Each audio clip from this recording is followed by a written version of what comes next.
자, 저하고 같이 좀 여행을 하셔야 됩니다. 시간 여행. 현재에서 과거 속으로 들어가는 시간 여행을 좀 하실 시간입니다. 그 여행을 하는 동안에 역사도 참 맛있다.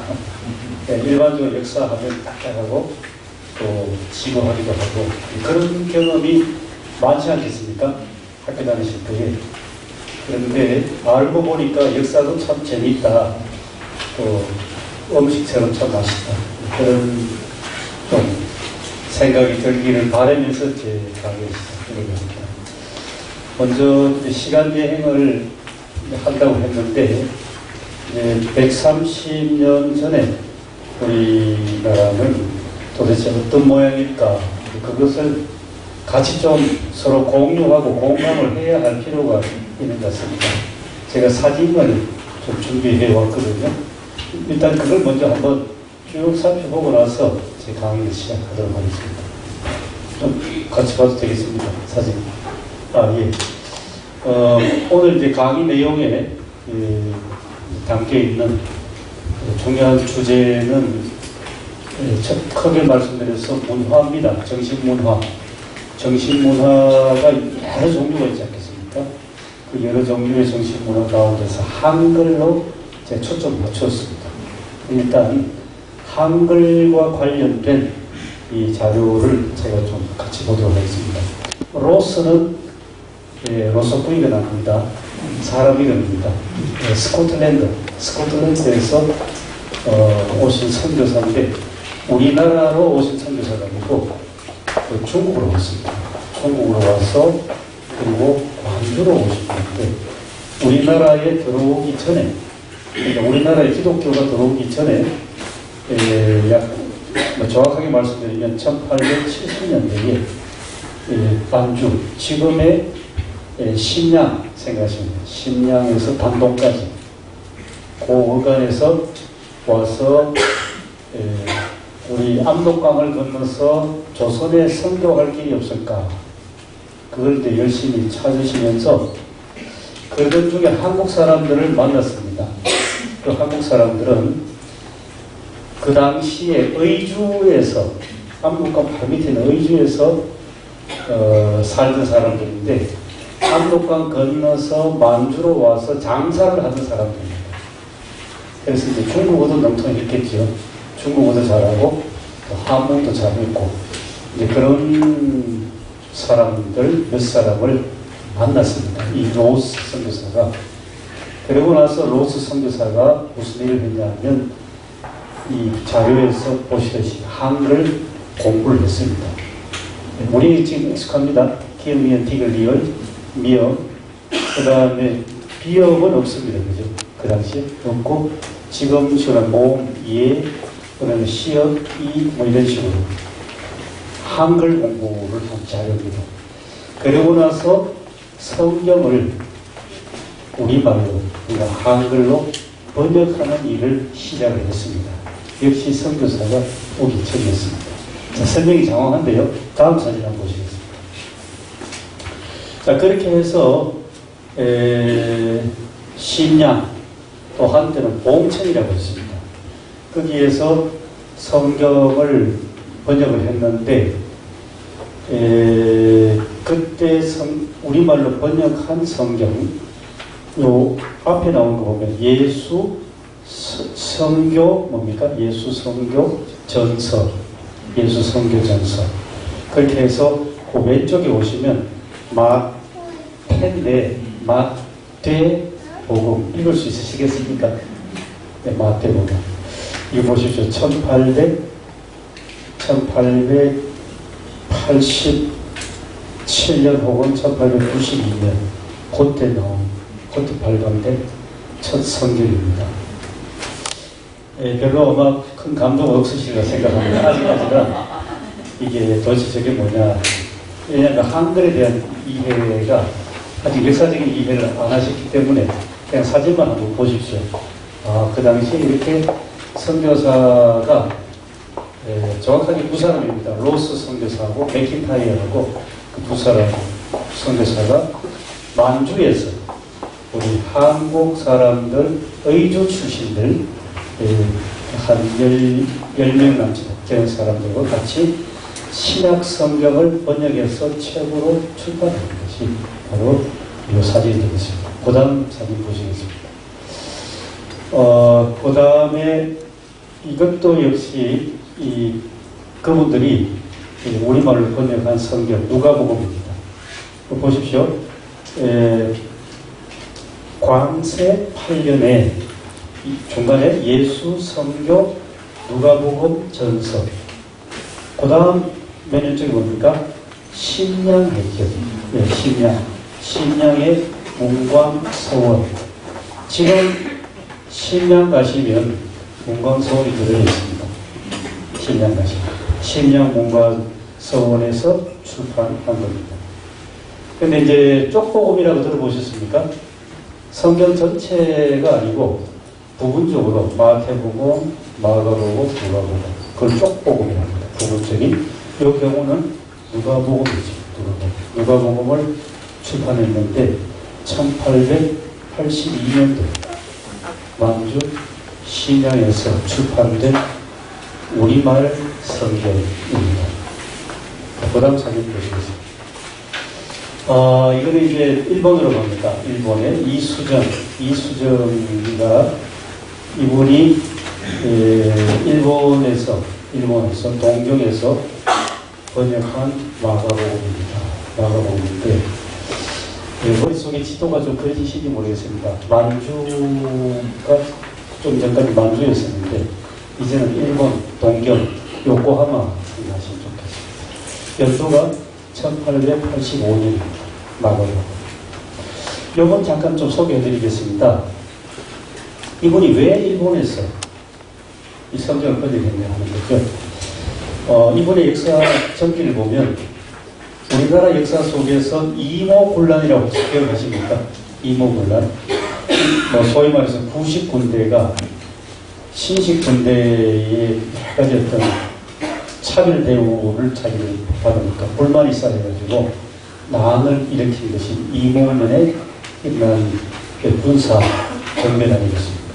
그것을 서울에서 경험한 이수정 이분이 지금 인사동에 가면 차 마시는 집 잘 아시죠? 그 중에 기와집 하나가 박영효 씨가 실제로 살던 집이라고 합니다. 인사동에 그 기와집이. 근데 그 박영효와 가까운 친구였답니다. 그래서 그 친구와 같이 일본이 그때 명치 유신을 해가지고 굉장히 서구화되는 상황에서 일본에 가서 뭔가 새로운 것을 배우고 싶어 했습니다. 그래서 박영효와 같이 일본으로 건너갔습니다. 건너갔을 때 꿈이 있었습니다. 그 꿈은 일본에 가서 이제 선진 농업을 배우겠다. 그 농업을 배워서 장차 다시 조선에 돌아와서 큰 일을 하겠다는 꿈이 있었습니다. 그런데 이제 농업 배우러 갔으니까 동경에서 그 당시에 농학을 가르치는 유명한 학자가 있었답니다. 쩌가생이라는 분인데 그 쩌가생 선생 집을 찾아갔습니다. 찾아가서 얘기를 나눈 중에 이제 서재에서 보니까 한문 족자가 있는데 이수정 이분도 아마 저보다 사서상경은 다 공부를 했던 것 같습니다. 중국 한문에서는 나오지 않는 이상한 내용들이 족자의 한문으로 적혀있는 걸 봤답니다. 그래서 물었답니다. 쩌가sen 선생한테 이 족자가 어떤 겁니까? 하니까 쩌가sen 선생이 그 당시에 기독교 교인이었고 그리고 족자의 내용은 산상수훈이었답니다. 그래서 자연스럽게 기독교를 소개하고 산상수훈의 내용을 소개했습니다. 한문에는 어떤 거 아니겠습니까? 주장하게 되는 겁니다. 그래서 거기에 어떤 깊은 감동을 받은 이수정 씨가 그 자리에서 한문 성경을 한 권을 얻었습니다. 쩌가sen 선생님께서 얻고 성경을 읽는 중에 기독교인이 됐습니다. 기독교인이 되고 그러고 나서 자기의 인생 계획이 바뀌어졌습니다. 농학을 배우러 왔던 사람이 이제 그 동경에 있는 노을정이라는 교회에서 자기가 기독교 신앙을 고백을 하게 됐습니다. 요한복음을 근거로 해서. 그래서 내 인생관이 바뀌었습니다. 내가 여기 일본에 올 때까지만 해도 일본에서 선진 농학을 배워보고 싶었는데 이제는 성경을 읽어보니까 이 성경 안에 있는 기독교 복음을 내 민족에게 전해주는 것이 나의 소명인 것을 알았습니다. 그래가지고 그때부터 성경을 번역하기 시작했답니다. 1883년, 1884년의 일이었습니다. 그래서 아마 이걸 번역했습니다. 1884년도에 신약 성경 가운데 마가복음을 번역을 했다고 합니다. 번역을 하고 그 다음에 1885년 이런 계절, 뭔가 2월, 3월로 그렇게 알고 있습니다. 그때 일본의 요코하마에 굉장한 인체소가 있었는데 거기에서 인체를 했습니다. 그런데 마침 1885년 3월, 2월, 3월경에 우리나라에 오는 최초의 선교사들 6살, 언더우드, 아펜젤러, 그 일행들이 우리나라로 오는 도중에 그때는 비행기가 없지 않습니까? 지금 배를 타고 와야 됩니다. 태평양을 건너서 약 한 2달 동안 쭉 와서 먼저 머무는 곳이 일본 요코하마였답니다. 요코하마에 내려보니까 성경이 이미 조선말로 번역되어 있답니다. 그래서 그 성경을 들고 그 다음에 요코하마에서 우리나라로 들어오는데 동네를 거쳐서 그리고 제물포, 인천을 거쳐서 이제 들어갔다. 그런 역사가 히스토리가 담겨있는 그런 이수정이 번역한 마가복음입니다. 여기서 좀 설명이 좀 길었네요. 다음 한번 보시겠습니다. 그 다음 표지를 읽으실 수 있겠습니까? 신약 마가전서, 마가전, 복음서, 은혜 이런 제목으로 역시 쪽복음, 마가복음. 그 다음 한번 보시겠습니다. 자, 이제는 성경 이야기는 제가 이렇게 마무리하겠습니다. 우리 다시 한번 그 전에 보셨던 것을 말씀드리면 우리나라의 선교사가 들어오기 전에 만주에 있습니다. 먼저 만주에서 스코틀랜드 선교사 로스, 그 맥킨타이어 이 두 선교사하고 우리나라의 의주에서 살던 상인들이 만주에서 만났습니다. 만나서 신명에서 성경을 우리말로 번역하기 시작했습니다. 아, 이거 놀라운 역사입니다. 우리나라에 아직도 선교사가 오지 않았던 겁니다. 왜 안 왔냐? 정부에서 비자를 발급 안 해줬기 때문에 그렇습니다. 우리나라가 그 당시만 해도 굉장히 강하게 기독교는 막았습니다. 들어오지 못하고. 그런 시절에 만주에서 성경을 읽고 번역을 했고 그 다음에 개인적으로 좀 전에 말씀드린 것처럼 이수정 이분이 자기 인생이 꿈이 달라져서 성경을 번역하는 작업을 시작했다. 거기까지 말씀드렸습니다.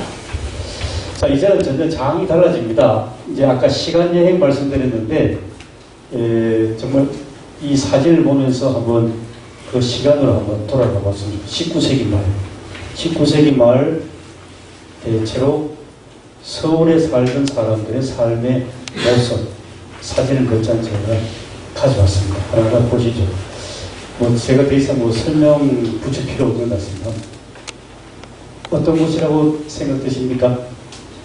옹기가 보이고 뭔가 시장에서 이제 장사 물건을 사고 파는 건데 대체로 옷의 색깔이 어떤 색깔입니까?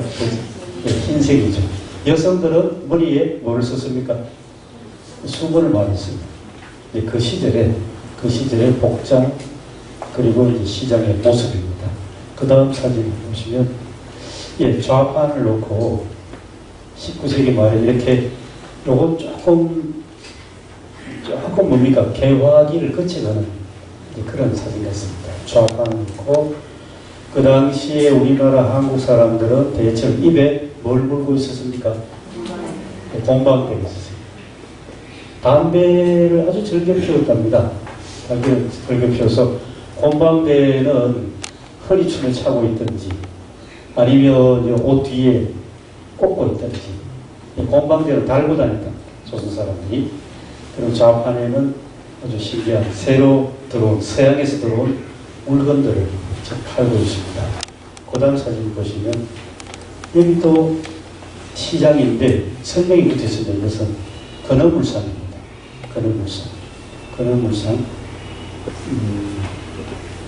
좌판이 보이고 오른쪽으로 보시면 이제 지게를 지고 지게꾼도 보이고 또 아이 업은 엄마의 모습도 보이고 그런 19세기 말의 모습입니다.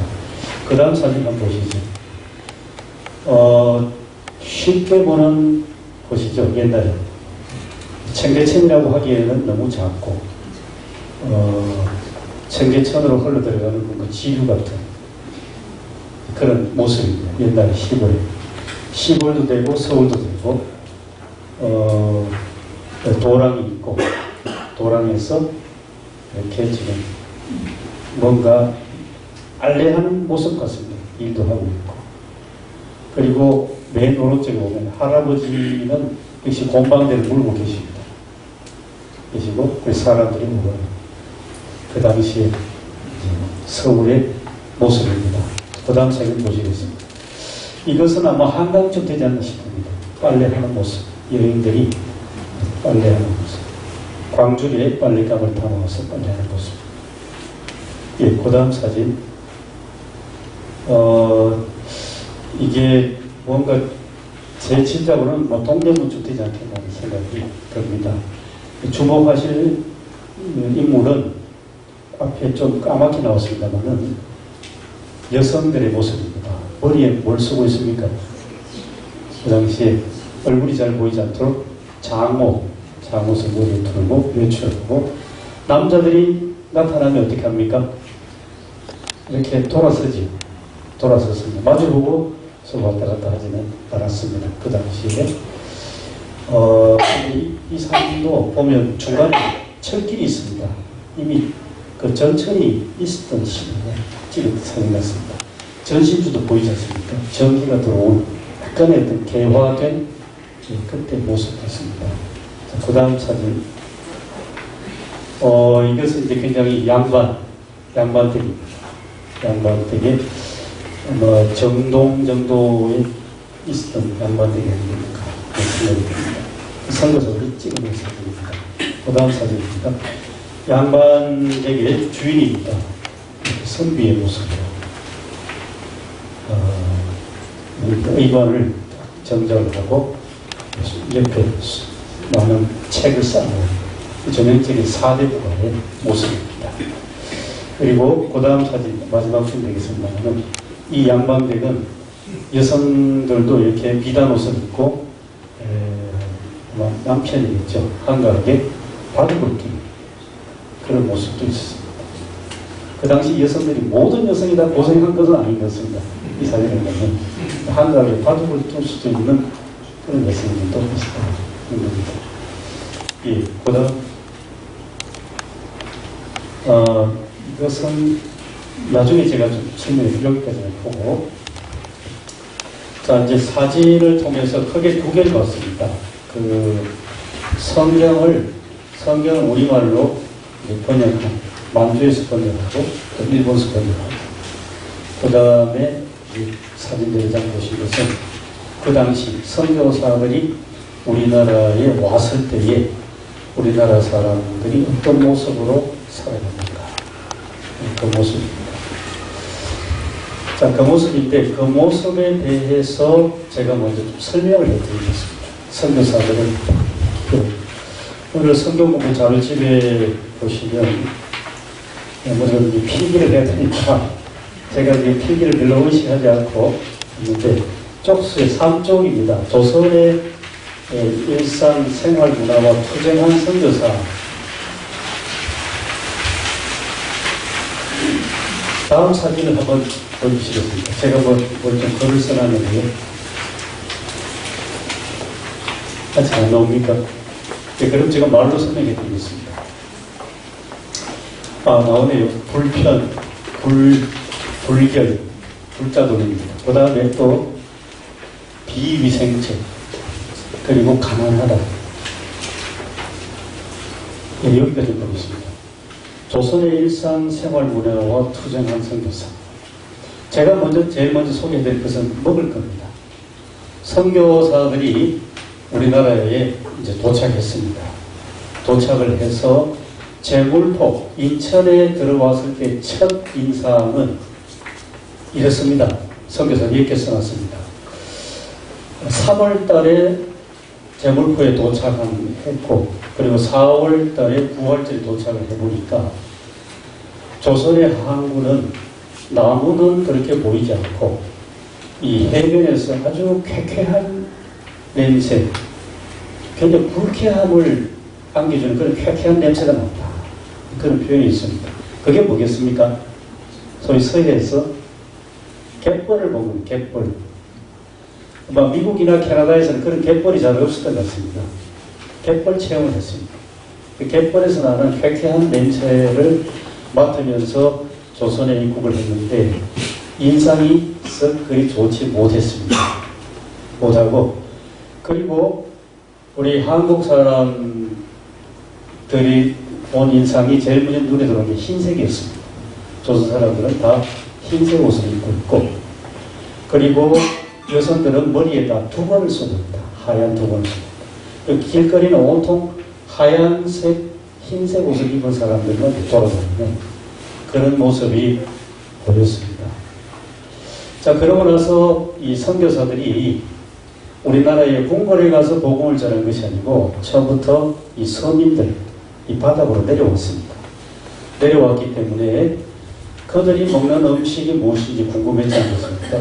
그리고 서민들이 먹는 음식을 자기들도 먹고자 했습니다.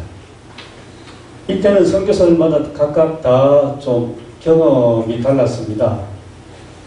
예를 들어서 말씀드리면 의사로서, 의료 선교사로 우리나라에 온 알렌 같은 경우는 한국 사람들이 가장 즐겨 먹는 것이 소금에 절인 배추라 그렇게 이야기했습니다. 그게 뭐겠습니까? 김치죠. 김치인데 그 김치에 마늘이 드는 것을 알았습니다. 그래서 서양 사람들은 그 당시에 마늘이 그들에게 일상적으로 먹는 음식은 아니었던 것 같습니다. 그래서 그런데 알렌은 마늘을 즐겨 먹은 건 아니지만은 조금 노력하니까 쉽게 그 마늘에 적응했다. 알렌이 그렇습니다. 그런데 같은 의료 선교사인데 여성 의료 선교사가 들어왔습니다. 그분은 나중에 선교사 언더우드의 부인이 된 사람인데 이름이 릴리아스입니다. 그 릴리아스는 의과대학을 졸업하고 20대 처녀로서 우리나라에 왔습니다. 와서 본인은 추구도 마늘이 들어간 음식을 못 먹겠다 이겁니다. 선교사들이 우리나라 조선의 음식에 대해서 서로 헷갈렸습니다. 근데 또 재미있는 체험이 있습니다. 음식 하니까 캐나다에서 온 선교사 중에서 그 개인 선교사가 있습니다. 나중에 연동교회 담임 목사님 하셨습니다. 그분은 고추장에 대해서 굉장히 매력적인 이야기, 재미있는 이야기를 했습니다. 선교사들이 한국에 들어와서 음식을 먹을 때 젓가락질 하는 것을 가장 먼저 배워야 됩니다. 근데 젓가락질 하는 것을 배우고 나서 한국 음식의 묘미를 알게 되는데 그것은 고추장이라고 합니다. 고추장을 젓가락으로 이렇게 찍어가지고 밥 위에 이렇게 얹어놓고 그것을 고추장으로 이렇게 휘저어서 그렇게 해서 밥을 먹으면 굉장히 맛있다. 그렇게 이야기를 합니다. 그 아시겠죠? 그만큼 한국 문화에서 굉장히 빠르게 적응하는 케이스입니다. 게일 선교사는. 그리고 자기 그 캐나다에 있는 자기 누나에게 수시로 이 보고 겸 메모를 작성해서 보냅니다. 보내는데 그 메모지 가운데는 음식 관해서 이런 게 있습니다. 밥상을 한국식 교자 작은 밥상을 이렇게 사파로 그려놓고 자기 누나에게 그런 이야기를 합니다. 우리가 캐나다에 살 때는 우리가 밥을 먹으려면 식당으로 갔지 않느냐. 그런데 한국에 와보니까 식당이 나에게로 오더라. 그런 표현을 해요. 식당이 나에게로 오는 참 신기한 나라가 조선이다. 그런 음식 문화입니다. 근데 조금 전에 말씀드린 릴리아스 언더우드는 역시 좀 삐딱했습니다.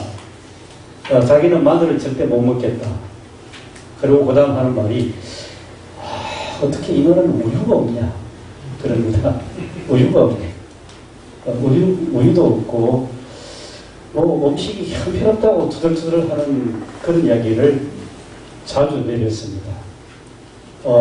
그리고 잔치집에 가봤던 것입니다.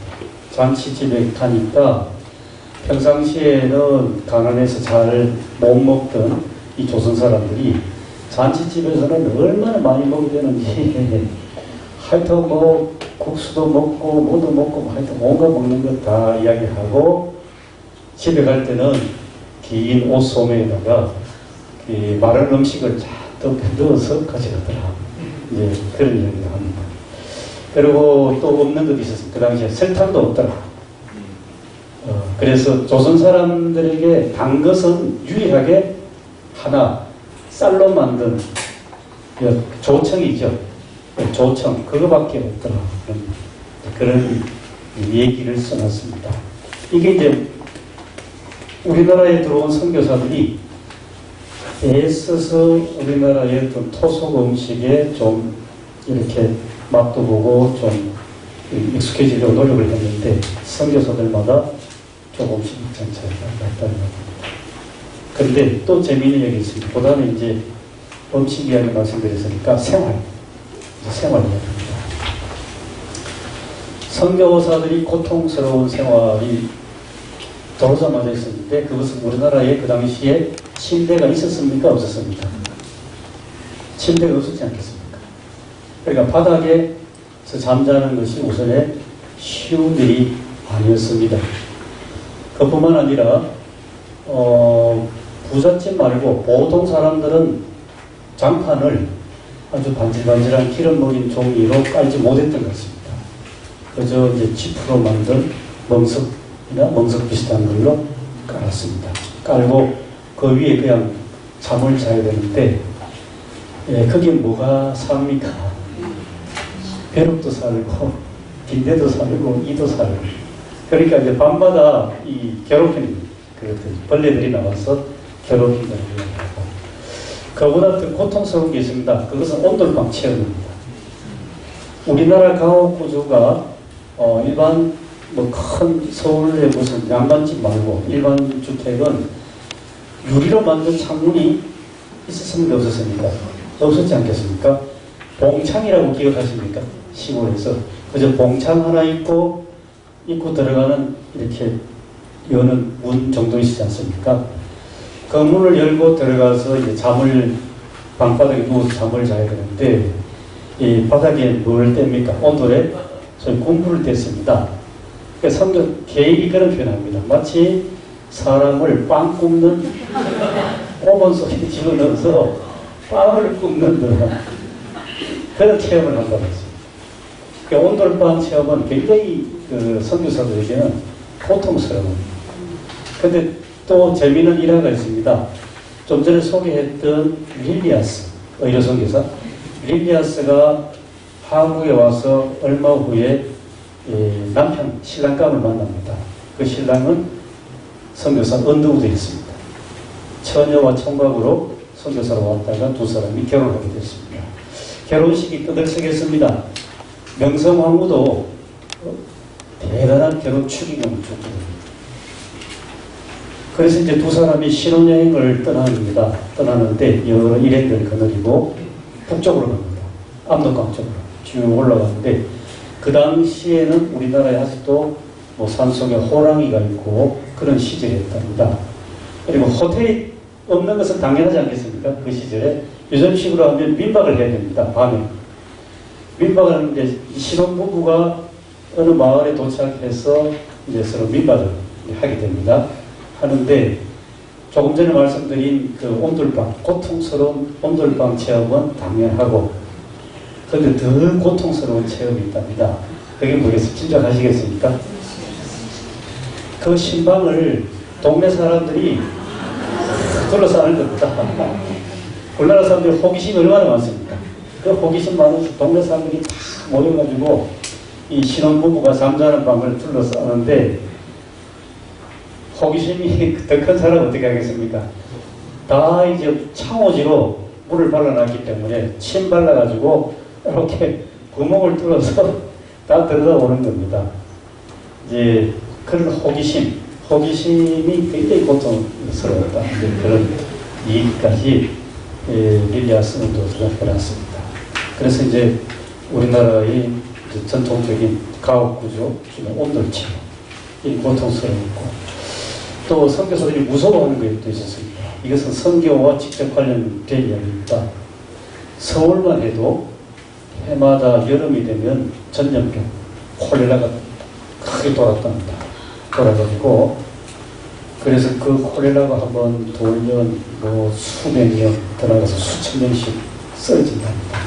쓰러지면 아침에 멀쩡했던 사람이 그만 오후에 콜레라 때문에 죽은 사람들이 많고, 그래서 1890년대 같습니다. 선교사, 캐나다 선교사, 의료 선교사, 지금 세브란스 병원을 세우고 선교사 에비선을 중심으로 해서 여름에 전염병 대책방을 만들었습니다. 대책방을 만들어서 서울 사대문화는 데가 여러 군데 천막을 치고 구호소를 만드는 거죠.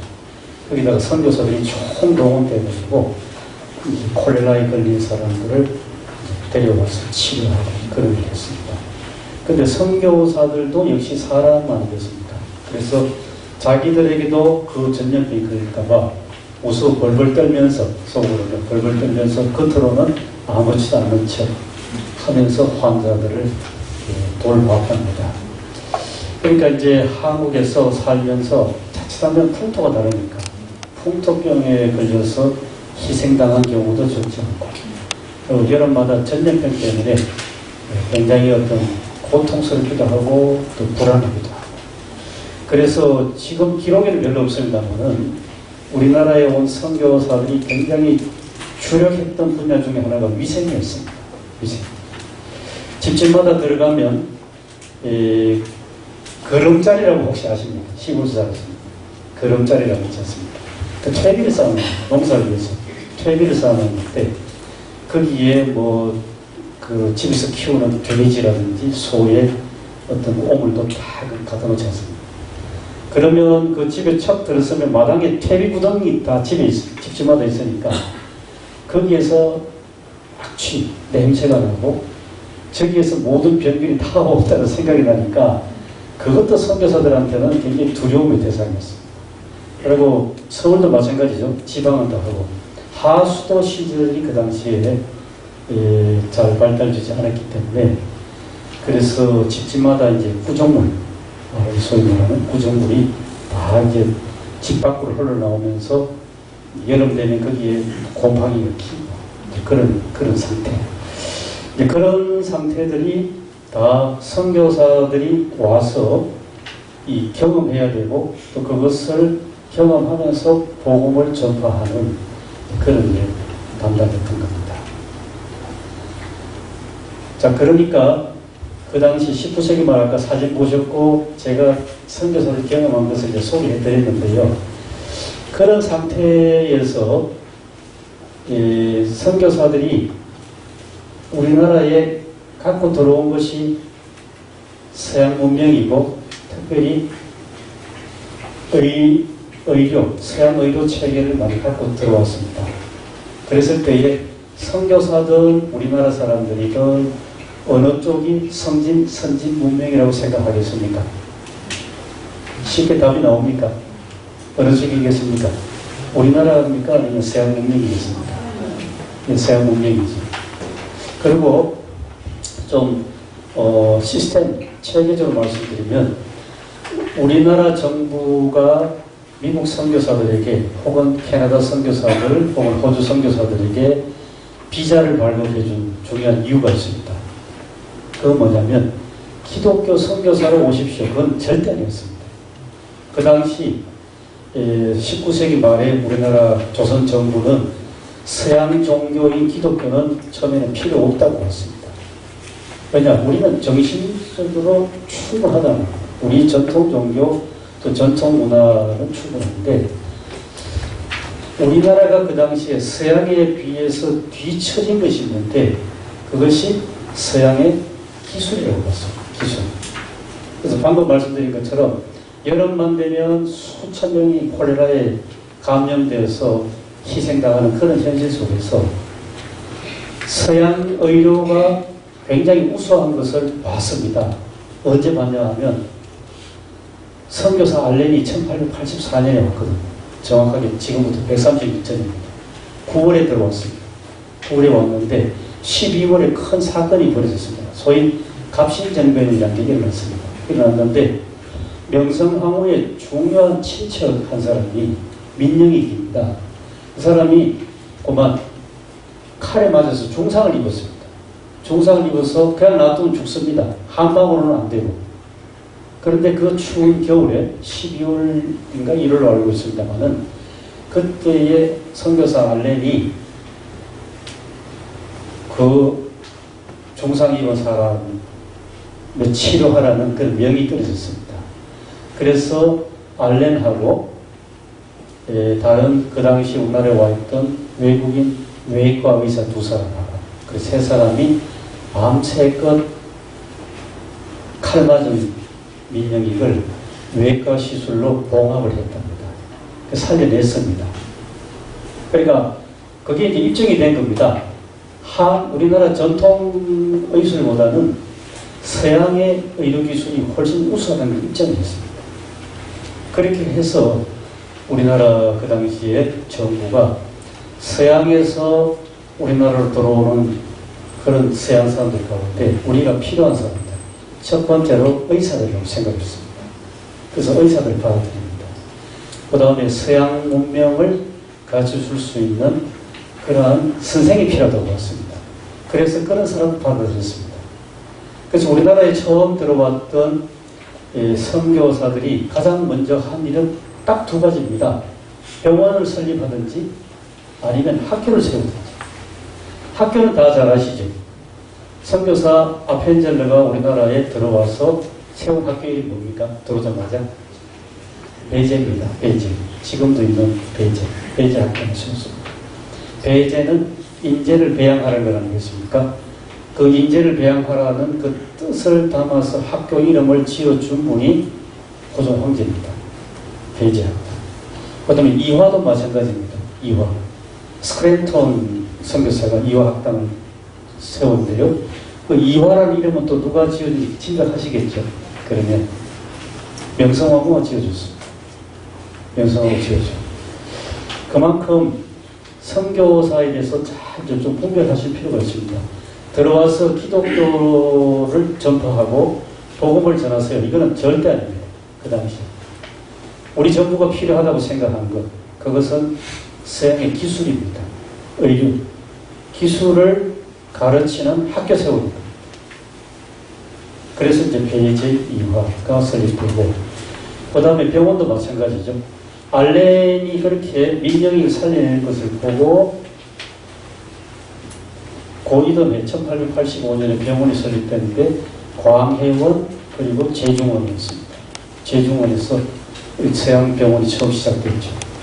그 다음에 또 선교사가 들어왔을 때에 우리나라의 여성들만을 위한 여성 산부인과 병원을 만들었습니다. 우리 정부가 그 이름이 보구여관입니다. 보구여관이라는 산부인과 병원이 설립됐습니다. 자, 이렇게 해서 좀 복잡한 이야기도 될 수 있겠습니다만은 서양 선교사들이 우리나라에 들어와서 살아가는 동안에 그리고 복음을 전파하려고 하는 그 노력 속에는 쉽지 않았다는 겁니다. 문화적으로. 우리나라의 일상생활 문화가 선교사들에게 적응하기도 어렵고 또 서양에 비해서 뒤처진 것도 사실 많았습니다. 그런데 그것을 잘 파악한 우리 정부는 그 당시 왕실을 중심으로 한 정부는 우리에게 필요한 것은 서양의 문명이라고 봤습니다. 종교는 아니고. 그래서 선교사들이 들어와서 서양 문명을 전파하도록 했습니다. 그러다 보니까 우리나라 사람들 속에는 뭐가 각인되겠습니까? 기독교와 서양 문명이 동일시됩니다. 기독교와 서양 문명이 동일시됩니다. 근데 이제 좀 실시간도 필요할 것 같거든요. 제가 여기 말씀드리고 질문 하나를 좀 던지고 좀 쉬겠습니다. 뭐냐 하면, 만약에 그런 식으로 쭉 진행된다면, 우리, 뭡니까? 물질 문명은 서양에서 들어온 물질 문명을 한번 받아들이는 그런 시대가 시작되었거든요. 그러면 정신은 하는 겁니다. 정신은. 근데 말씀드린 것처럼 그 당시 우리나라의 정부는 정신은 우리에게 충분하다. 종교도 충분하다. 그러니까 기독교는 받아들이지 않겠다는 겁니다. 근데 놀라운 것은 다음 시간에 말씀드리겠습니다만은 선교사들이 우리나라에 들어와서 살면서 복음 전파 활동을 해보니까 물질 문명은 말씀드린 것처럼 참 불편하고 또 불결하고 참 가난하다는 겁니다. 그래서 투쟁의 대상이었습니다. 근데 정신은 하니까 정신문화는 대단한 걸 발견한 겁니다. 한마디로 말씀드리면 아까 소개했던 선교사 게일, 선교사 게일이 이런 말을 합니다. 정신문화의 측면을 볼 때에 한국 사람들이 겉으로 보기에는 참 가난한 사람들이 사는 이 세상인데 그 속에 들어가 보니까 어마어마한 정신이 있다는 겁니다. 어마어마한 정신이 있고 학문 체계가 있다는 걸 발견했습니다. 선교사 게일이 우리나라에 들어와서 한문 공부도 같이 했거든요. 그러니까 한문을 읽어내는 거예요. 3년 만에 읽어내면서 하는 말이 학문적 성과를 본다면 자기가 경험했던 영국의 옥스퍼드 대학이나 그 다음에 미국의 유수한 어느 대학보다도 조선의 학자들이 이룬 업적이 훨씬 탁월하다 그런 얘기를 합니다. 선교사 개인이. 그러면서 마지막 하나 더 붙인다면 그러한 정신문화와 더불어서 한글에 배우기 쉽고 그러면서 동시에 굉장히 우수한 언어인 것을 발견합니다. 개인이. 그래가지고 이분이 한글을 연구하기 시작합니다. 제가 이제 상반된 두 가지를 말씀드렸죠. 물질 문명 차원에서는 서양 문명을 한번 받아들여가지고 이 나라가 그 과학과 기술 쪽으로는 이 서양을 좀 따라가든지 어떻게 하든지 그쪽으로 발전해야 된다는 겁니다. 그런데 정신문화 쪽으로는 서양보다도 훨씬 더 우수한 정신문화가 조선에 있더라는 겁니다. 그것이 기독교와 접합입니다. 제가 여기까지 말씀드리고 몇 분 시간 됩니까? 5분, 10분? 15분. 네, 35분에 다시 이어서 계속 좀 설명해 드리겠습니다. 선교사들이 우리나라에 와서 하루 세끼 밥 먹고 밥 먹는 게 힘들겠죠. 밥 먹던 사람들이 하루 세끼를 먹으면서 그 다음에 우리나라의 어떤 가오 구조에 적용하면서 살아가기가 무척 힘들었습니다. 힘들고 그래서 여기 다시 한번 말씀드리면 참 불편하다. 그리고 불결하다. 좀 너무 가난하다. 이런 것들이 이제 왔는데 그렇게 살면서 정신적인 측면을 우연히 알게 됐는데 정신문화는 대단하다.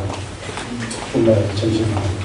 아까 게일 선교사가 이야기했던 것을 제가 인용해서 말씀드렸는데 이 나라 조선의 학자들의 학문적 성과를 보니까 영국의 어떤 대학보다도 미국의 어떤 유수한 대학보다도 학문적 성과가 훨씬 더 우수하고 탁월합니다. 그겁니다. 그러면서 한글을 다시 발견했습니다. 한글을 발견했는데 야, 세상에 이렇게 배우기 쉬운 언어가 있냐.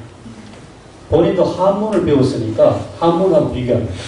한문을 가르치면 1000사람이 배우면 1000명이 배우면 1명 정도 한문을 잘 따라 할까 말까 그런 한문의 언어인데 한글은 1000명에게 가르치면 1000명 모두 다가 글자를 잘 터득한다는 겁니다. 그러니까 선교사가 보기에는 선교원으로서 이거보다 더 적합한 어디 언어가 있겠느냐. 쉽게 가르치고 쉽게 배우고 이런 언어가. 그리고 대단히 과학적이랍니다. 그렇지 않습니까? 한번 생각해 보세요. 자음모음이 조합해가지고 만들지 못하는 단어가 없지 않습니까? 그 자음모음 조합한 것은 저도 나중에 히브리어를 배우면서 보니까 히브리어 자음모음 조합해서 만든 거라고 구조가 비슷하지 않겠습니까? 굉장히 배우기 쉽습니다. 이렇게 배우기 쉽고 과학적인 어드가 세상에 어디 있겠냐. 그러면서도 한편으로는 또 한국 역사를 봅니다. 옛날에 세종대왕이 그 집현전 학자들하고 같이 이렇게 훌륭한 언어를 잘 만들어 놨는데 그 이후로 400년 이상이나 이 한글이 천대꾸러기 했다는 겁니다. 천대꾸러기로 소위 통십결이라는 그런 글로 천대받고 한국의 어떤 상층부문화는 한자 혹은 한문 중심 그런 문화를 형성되어 오면서 이것이 한쪽 구석에 처박혀 있다. 먼지를 뒤집어 쓰고 그렇게 400~500년 지나온 동안에 천대를 받던 언어인데 지금 19세기 말에 선교사들이 보기에는 이 한글만큼 참 배우기도 쉽고 과학적인 언어가 없다는 겁니다. 그래가지고 이 한글을 선교언어로 삼으면서 우리나라에서는 거의 젖혀버려 놓았던 그 한글을 선교사들이 연구하기 시작합니다. 저는 이게 굉장히 중요하다고 생각합니다. 우리나라 교회 역사 속에서. 정말 체계적으로 연구합니다. 제가 두 사람만 좀 소개해드리면요. 언더우드, 그 다음에 게일입니다. 언더우드는 우리나라에 들어오던 해부터 1885년부터 5년 동안에 우리말 단어 정리를 하면서 사전을 만듭니다. 기억리언, 가나다라 순서로 단어를 정리를 합니다. 물론 처음 목적은 한국 사람들을 위해서 만든 것은 아니었습니다. 자기가 한글을 배우기 위해서 시작한 겁니다. 단어장을 만든 거죠. 단어장을 만들면서 보니까 놀랍게도 맞춤법이 제대로 정리 안 된 것은 있습니다. 맞춤법이 한국 사람, 조선 사람 그 당시에 이렇게 이야기하면서 두 사람, 세 사람이 이제 이야기하지 않습니까? 대화는 다 잘 통합니다. 그런데 각각 돌아앉아서 금방 했던 말을 써보세요 하면 맞춤법은 세 사람이 다 달랐습니다. 그런 식이었습니다. 우리나라가. 그러니까 이게 사전을 만들기 위해서는, 단어장을 만들기 위해서는 맞춤법을 통일해야 되지 않습니까? 그래서 그 당시에 우리나라에 있던 그 우리말, 정식 우리말이 아니고 한자하고 섞여있던 사전이 있었는데 천주교, 불란서에서 온 신부들이 만든 한물 자전이 있었습니다. 그것을 기초로 해서 그 다음에 우리나라에 학자들이 있었습니다. 송순용이라는 한글을 가르쳐준 그 학자하고 같이 힘을 합쳐가지고 단어를 각약 어교 중심으로 정리하기 시작했습니다. 그러면서 이제 한자에서 통용되는 뜻, 그리고 한자를 발음하는 그 발음, 그것을 조선 사람들은 어떤 뜻으로 사용하고 또 어떤 발음을 하는가, 그것이 당연히 연구되지 않겠습니까? 그렇게 해서 그러니까 우리말 영어니까 영한사전을 만들었습니다. 언더우드가 5년에 걸쳐서 영한사전 만들고 거꾸로 한영사전도 만들었습니다. 그렇게 해서 우리나라 단어 10,000개가 정리가 됐습니다. 그전에는 우리나라에 무슨 한글 학자가 있어가지고 사전 만드는 작업 아마 없었던 것 같습니다. 그래서 선교사가 들어와서 본인들이 한글을 배우기 위해서 첫째, 그 다음에 아니 이 나라에 아직도 이 한글 맞춤법이 정리 안 됐다니 깜짝 놀라면서 5년 동안 작업을 했습니다. 선교사 게일도 똑같은 작업을 합니다. 그래서 게일이 만든 영안사전, 한정사전이 있습니다. 그런데 계일은 한글을 더 나갑니다. 한글을 문법적으로 체계적으로 연구를 해나갑니다. 영어 문법, 영국인이니까 본래 영국 출신이니까 영어 문법을 기초로 해서 한글 문법을 연구하고, 한글 문법을 연구하면 어떻습니까? 한글의 체계를 잡아나가지 않겠습니까? 그 연구를 개인이 했던 겁니다. 이건 저는 정말 대단한 역사고, 또 한편으로는 선교사가 참 고맙다고 생각합니다. 만약 오늘 생각해보세요. 우리 비록 영어 보립 교육 시대라고 하지 않습니까? 그렇듯이 그 19세기 선교사들이 와서 자기들은 영어로 복음 전파하면 얼마나 쉽겠습니까? 그 당신들이 기독교 교인이 되려면, 예수 믿으려면 일단 영어부터 배우고, 그러고 나서 영어로 신앙 고백하세요. 이렇게 됐으면 어떻게 되겠습니까? 아마 우리말 성경도 없었겠지. 찬송가도 없었고, 신앙 고백도 영어로 해야 될 수도 있지 않겠습니까? 근데 그렇지 아니하고 선교사가 이 땅에 들어와서 선교 언어, 복음을 전파하는 언어를 한글로 잡았다는 것. 그리고 그 당시에 한글은 정말 뒤로 내쳐진 정말 천대꾸러기 그러한 언어인데, 그 한글의 과학성과 우수성을 발견하고 그 한글의 체계를 잡아주고 한글을 발전시켰다. 그리고 유감스럽게도 제가 본 자료에 따르면 그 다음에 한글 학자들이 나오는데, 아직도 한글 연구에서 이 선교사 계일과 주시경 선생이 굉장히 저는 밀접한 관계라고 보이지거든요. 이것은 이제 교회 역사를 공부하는 저로서는 범위를 넘어가는 거라서 더 이상 손을 못 댔습니다만은, 한글 연구, 역사 연구하시는 분들이 이 계일의 한글 연구와 주시경의 한글 연구를 좀 연계해서 공부한다면, 그러면 그 다음 이어지는 학자들, 한글 학자 최현배라든지, 그 다음에 여기 안동교회의 장로님이셨던 이윤재 선생이라든지, 무수한 한글 학자들이 다 기독교에서 나오거든요. 그 다음 세대. 그 연구가 막 그 다음 계속 필요한 것 같습니다. 저는 일단 여기까지 했습니다. 계일이 연구했고, 문법책을 만들고, 우리나라 어문 체계를 확실하게 단단히 붙잡았고, 그것이 그 다음 세대 우리나라 한글 학자들에게 연결이 되었습니다. 제가 중요하게 보는 것은 신앙 고백입니다. 한글을 재발견해서 성경언어로 삼아가지고 기독교 신앙 고백을 우리말로, 한글로 고백하게 하고, 그리고 더 나아가서 하나님 말씀인 성경을 한글로 번역하는 작업을 본격적으로 있습니다. 생각을 해보십시오. 성경을 우리말로 번역을 하려면 적어도 맞춤법은 통일돼야 되지 않습니까? 그리고 다음에 뜻도 분명해야 되지 않습니까? 그러니까 사전 만드는 작업이 성경 번역의 기초 작업입니다, 사실. 그렇지요? 그런 작업을 선교사들이 하고 그 다음에 이어서 성경을 번역한 겁니다. 아까 보셨던 만주에서 이루어졌던 그 성경 번역 작업, 이것은 아직 한글 연구가 본격적으로 연구되지 아니한 상태에서 번역됐고, 이수정도 마찬가지입니다.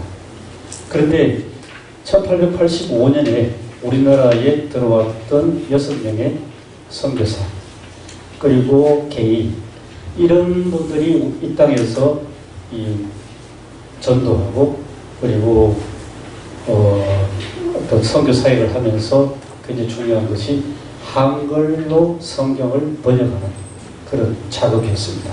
굉장히 오랫동안 그 작업을 했습니다. 그렇게 함으로써 적어도 아까 말씀 다시 되풀이합니다만은, 물질 문명 차원에서는 서양 문명을 우리가 따라갈 수밖에 없었죠. 우리가 뒤처졌으니까.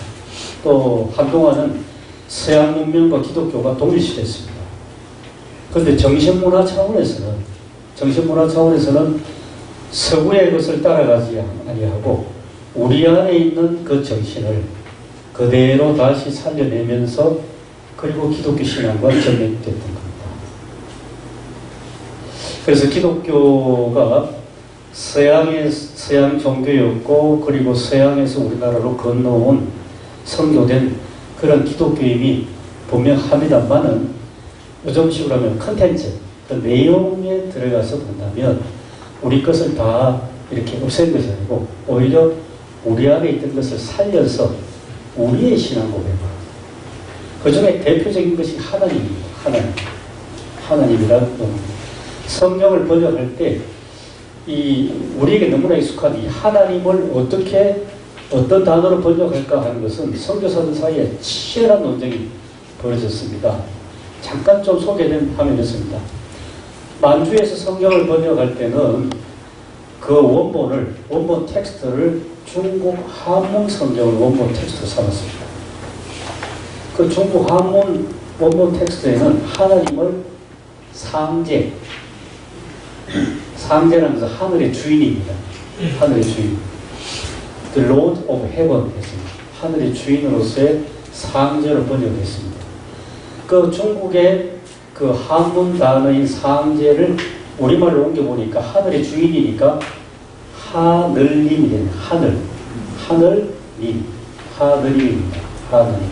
그래서 만주에서 번역된 성경은 그대로 하느님을 했습니다. 하느님인데 그 당시에는 요즘 없어졌습니다. 아레아 기억나십니까? 아레아를 쓰기 하늘 쓰지 않고 아레아를 찍었기 때문에 발음은 하날 했습니다. 그래서 하날님, 하느님, 하날님, 그리고 아레아가 없어지면서 하나님이 됐습니다. 이제 좀 복잡합니다. 그렇게 왔습니다. 그렇게 왔는데 선교사 사이 논쟁이 벌어집니다. 하늘의 주인이면 천주도 가능하지 않냐 하는 겁니다. 근데 천주는 어디서 사용하는 겁니까? 천주교에 사용하죠. 근데 그 당시 우리나라에 천주교는 박해받는 종교였습니다. 그래서 천주라고 하면 혹시 우리 개신교와 천주교가 동일하다고 오해받고 또 박해를 받을까봐 천주는 피했습니다. 피하고, 그래서 이수정 번역을 보면 일본에서 번역한 이수정은 하느님을 일본식으로 그대로 신으로 표현했습니다. 귀신 신자로. 그러니까 선교사들이 봤을 때에 이거 귀신하고 하나님하고 혼동될 수 있겠네? 이래가지고 이것도 꼬표입니다. 부득이하게 쓴다면 참신으로 하자. 참신. 그런 과정을 거쳐서 정확하게 이대로는 1911년도에 하나님으로 그렇게 결정을 했습니다. 그때 하나님은 하늘님이 더 이상 아니었습니다. 하늘님이 아니고 이때 하나님은 뭐냐면 한 분이시다. 유일하신 하나님이시다. 그리고 주인으로서의 님, 그렇게 해서 하나님이 됐습니다. 혼돈하기 쉽죠. 하늘의 님도 하나님으로 표현하는데 그런데 뜻이 완전히 바뀌었습니다. 한 분이신 주님으로서의 하나님이 된 겁니다. 그러니까 요즘 와서도 그렇습니다. 국어학자들이 난리가 났습니다. 세상에 그런 단어가 어디 있냐. 하나라 하는 것은 수를 나타내는 수사 아니냐. 근데 님이라는 것은 인격에다가 붙이면 존칭 의미로서 님 아니겠습니까? 숫자에다가 인격을 표시하는 님을 붙일 수 없다는 겁니다. 한글로서는. 그래서 한글 학자들은 하나님 하지 말고 옛날 만주에서 번역했던 대로 하느님이라고 하자. 차라리. 하늘의 님이 훨씬 이게 연결이 잘 되지 않냐. 그렇게 됐거든요. 요즘도 그렇게 이야기합니다. 가톨릭도 그런 입장입니다. 그런데 우리 개신교는 말씀드린 것처럼 1911년에 선교사들이 성경을 번역을 하면서 결론을 내렸습니다. 비록 문법적으로는 잘 맞지 않지만은 한 분이신 하늘의 주인이신 하나님으로 합시다. 그렇게 용어가 통일됐습니다. 그만큼 선교사들이 제가 말씀드리고 싶은 것은 이 땅에 와서 그저 복음만 전하고 교회 세우고 그게 것이 아니라 한글도 깊이 연구를 하고 그리고 하나님이란 용어 하나만 생각하더라도 이 한글로 한국 사람의 한국 사람의 정신으로 어떻게 성경의 하나님을 바르게 고백할 수 있겠는가. 그 단어 찾는데도 굉장히 고심을 했다. 거기까지가 제가 말씀드리고 싶은 겁니다. 그렇게 해서 한 번 더 반복해서 말씀드리면 비록 물질 문명 물질 문명은 우리가 서양 문명을 그 당시에 따라갈 수밖에 없었기 때문에 서양 문명을 받아들였습니다. 그래서 오늘까지 왔습니다. 우리가 한복 입지 않고 양복 입고 그렇게 살아가지 않습니까?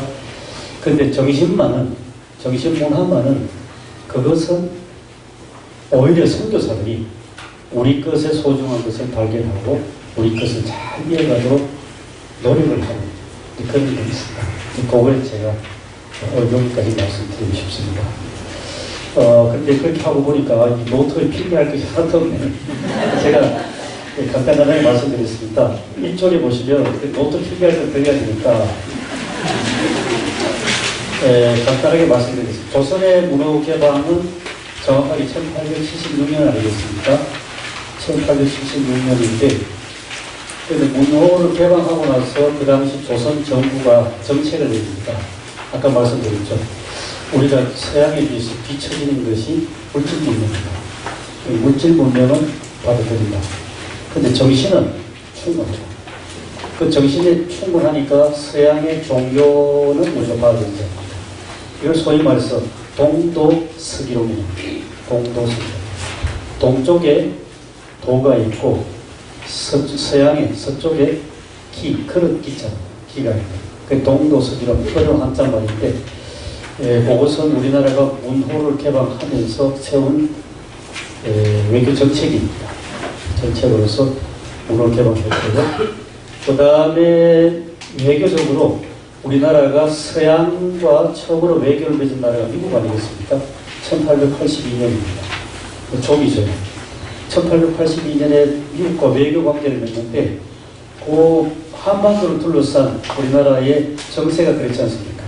러시아가 막 힘으로 밀고 내려옵니다. 힘을 밀고 내려오니까 중국의 외교인, 외교부 인사인 황준헌이라는 분이 러시아를 막기 위해서는 조선의 한반도가 중요하고 한반도는 중국과 친해야 되고 여정가 봅시다니까 중국과 친해야 된다. 그리고 일본하고도 좀 연계가 잘 돼야 되고 미국하고도 뭔가 끈이 있어야 된다. 그것을 권유를 합니다. 그 조선 책략이라고 하죠. 그렇게 해서 러시아의 남하 세력을 막기 위한 이 한반도의 어떤 외교 정책을 제시해 줬는데 그것의 제안에 따라서 우리나라가 미국하고 외교 관계를 맺습니다. 외교 관계를 맺으니까 그 다음에는 선교사가 올 수 있는 발판이 되지 않습니까? 그리고 1884년, 85년에 우리 정부가 외국 사람들에게 비자를 주기 시작합니다. 그래서 선교사가 들어오게 된 겁니다. 자기들 마음대로 들어올 수는 없죠, 남의 나라에. 비자를 발급해야 가능하니까. 그런 어떤 역사 속에서 봤고요. 그 다음 장 넘기시면 메비우스 선교 원리를 선교전체에 발표한 것은 이건 간단히 줄여서 말씀드린 3자 정책입니다. 우리나라의 선교를 본격적으로 하게 되고 나서 교회가 본격적으로 성립될 때는 아마도 세문안 교회부터 시작하는 게 좋을 것 같습니다. 아까 말씀드린 것처럼 우리 정부가 외국 사람들이 들어와서 기독교를 전파하는 걸 허락하지 않았습니다. 근데 한 2년쯤 지났을 때에 어떻게 하다 보니까 세문안교회가 덜컥 설립이 되어버렸습니다. 1887년. 세문안교회가 덜컥 설립이 되니까 그 다음부터는 교회를 세울 수 있게 됐습니다.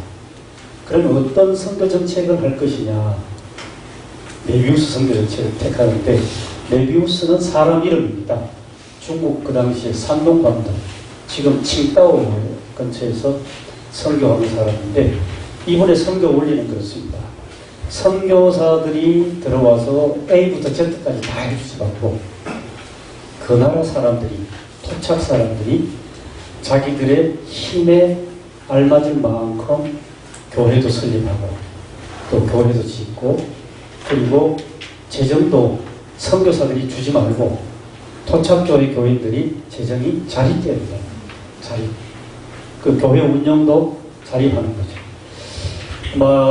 요즘 우리 교회 생각하시면 되겠습니다. 우리 한국 교회만큼 전 세계적으로 이렇게 자립 잘하는 교회가 없지 않습니까? 재정적으로 처음부터 이런 훈련을 했기 때문에 가능합니다. 이런 것들이 메비우스 선교 정책으로 시작이 됐습니다.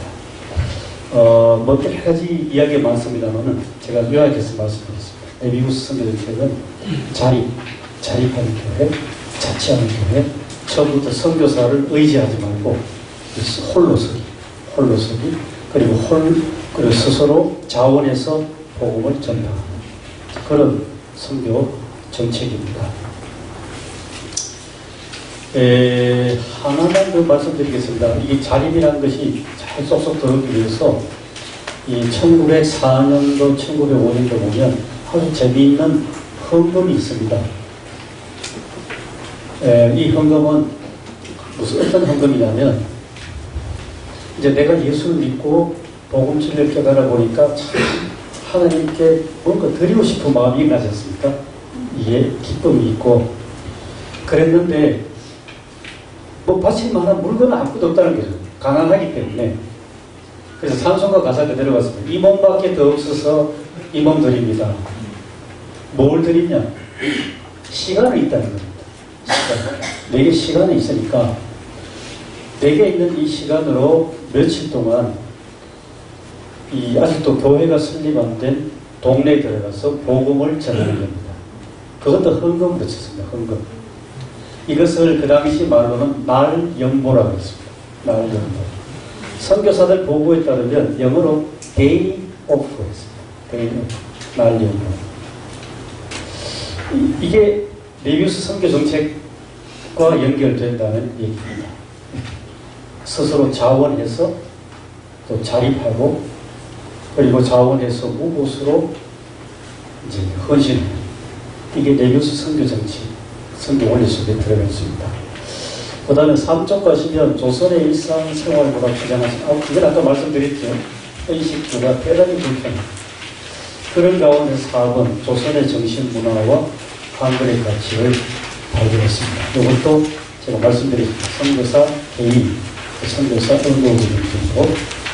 그 다음에 5번에 가시면 만주와 일본에서 선행된 한글 선전 번역.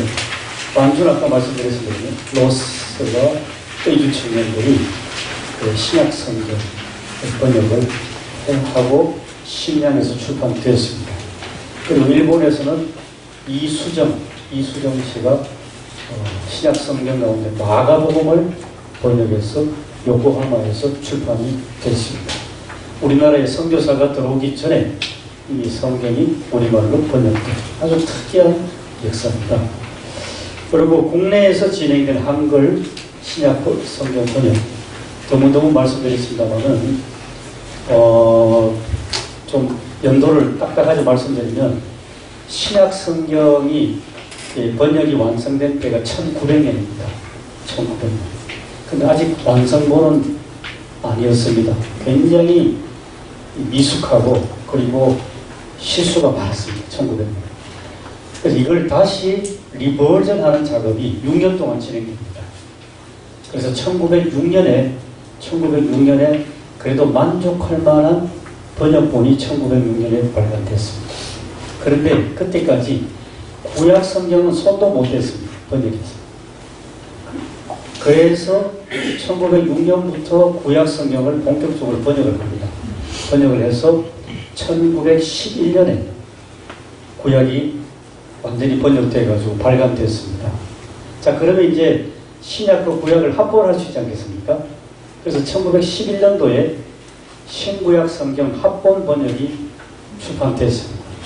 출판되고, 그런데 이제 아까 말씀드린 것처럼 우리말이 발전돼 나갑니다. 그때 아레아를 어떻게 쓰냐 그런 문제, 한국어가 발전되고 그래 하니까 1911년에 출판된 그 성경은 완전히 이제는 한글은 한글인데 더 이상 사용되지 않는 단어와 맞춤법 그렇게 많았습니다. 그래서 다시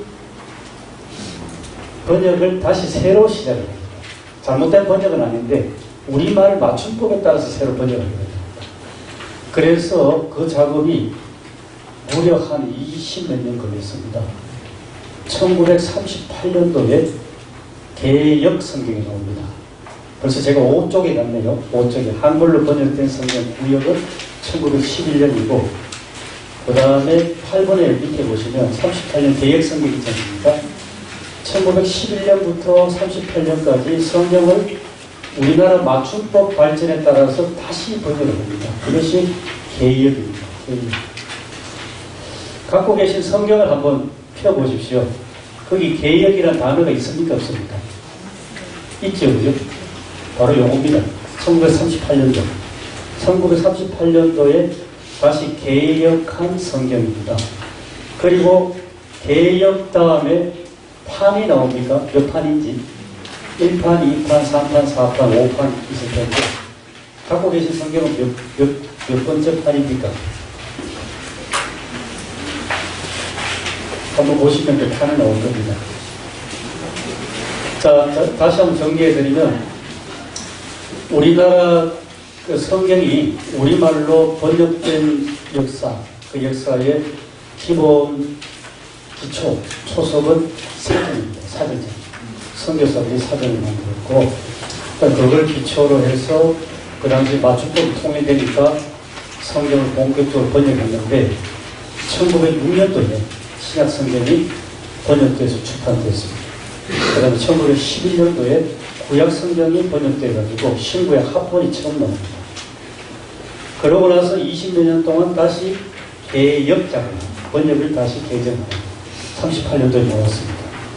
그리고 8.15 해방 이후에 또 계속해서 개혁 작업을 합니다. 56년도에 크게 있었습니다.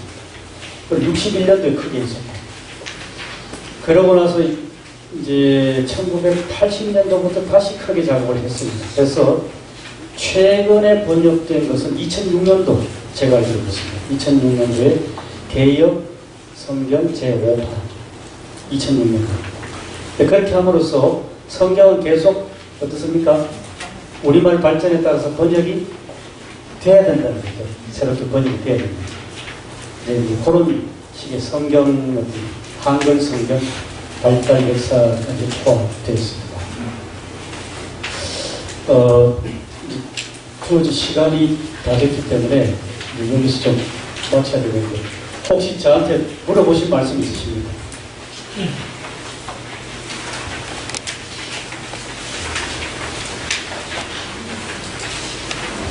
한 번 더 제가 말씀드린 요즘이 그겁니다. 우리나라 교회 역사, 이제 원래 130년입니다. 130년인데, 알렌 선교사가 9월달, 학자들은 9월이다 아니다 논란이 있습니다만, 하여튼 1884년, 정확하게 130년 전에 미국 엘더 선교사 알렌이 우리나라에 들어왔다는 것을 시작하면 130년입니다. 130년 역사 가운데서 중요한 역사 중에 하나가 저는 오늘 제가 말씀드린 이 내용이라고 봅니다.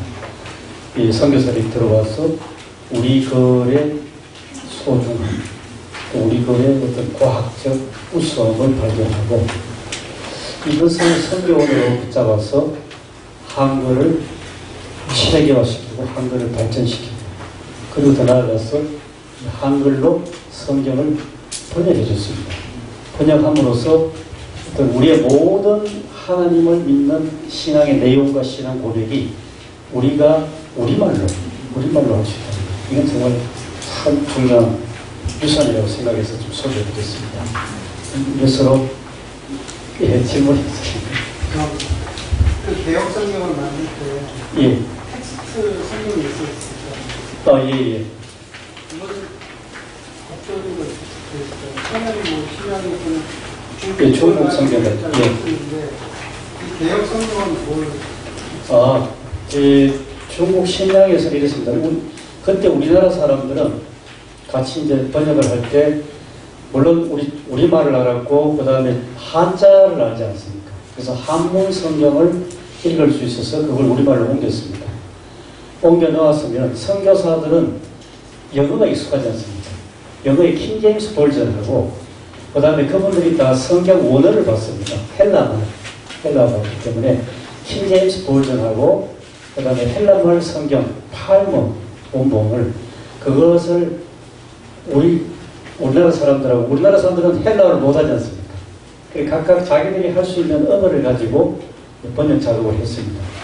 이제 그렇게 신약에서 진행됐고, 그 다음에 이제 우리나라에서 본격적으로 선교사들이 성경 번역할 때 조직은 이렇게 했습니다. 선교사들이 주관해서 성경을 번역을 하는데 가장 기초 텍스트는 신약은 헬라말 성경입니다.